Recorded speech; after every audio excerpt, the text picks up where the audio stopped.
Would you break up over this? I ended things with my boyfriend after he refused to cook for himself, even though he stayed home all day. Deadliest. When he told me he'd be eating at his mom's place every night because he didn't feel like cooking after his long workday, I just froze. He works from home as an accountant. I'm a nurse, commuting an hour each way and pulling 12-hour shifts, sometimes overnight. I know what a long day actually feels like. My feet hurt, my back burns, my eyes sting from exhaustion, and hearing him say that made something inside me shut down. I couldn't believe a 31-year-old man would brag about not wanting to feed himself. At first, I laughed it off, thinking he must be joking, but he wasn't. He said it again, straight-faced and serious. Yeah, I'll just eat at my mom's. I remember sitting there thinking, after work, you work from home. He doesn't even commute. He sits in his own house all day, probably in sweatpants, and still calls it too much effort to cook dinner. Meanwhile, I drag myself through 12-hour hospital shifts, constantly moving, lifting patients, handling emergencies, sometimes not even getting a real break to eat. And I still come home and make something for myself, because that's what adults do. That moment made everything I'd been excited about start to fall apart. I pictured a future where I'm exhausted and he's on the couch waiting for me to make dinner. That image hit me hard.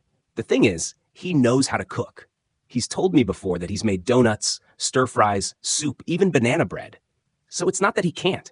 He just doesn't want to. That was the part that really bothered me. It's one thing not to know how. It's another to refuse to even try.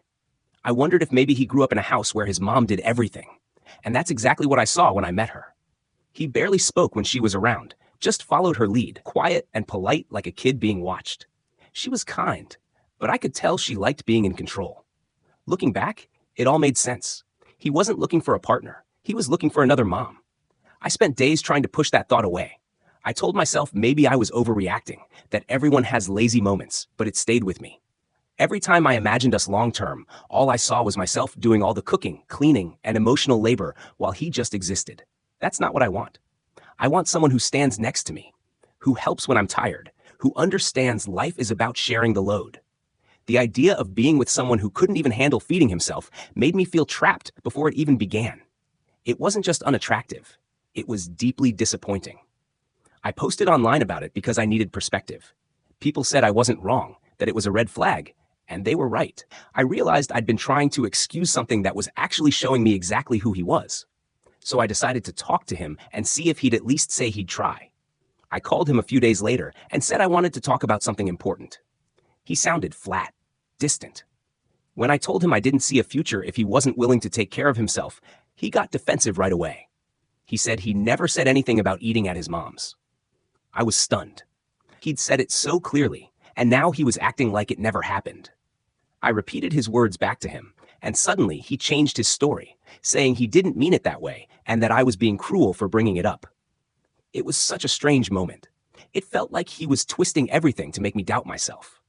That's when I realized he wasn't confused. He was gaslighting me.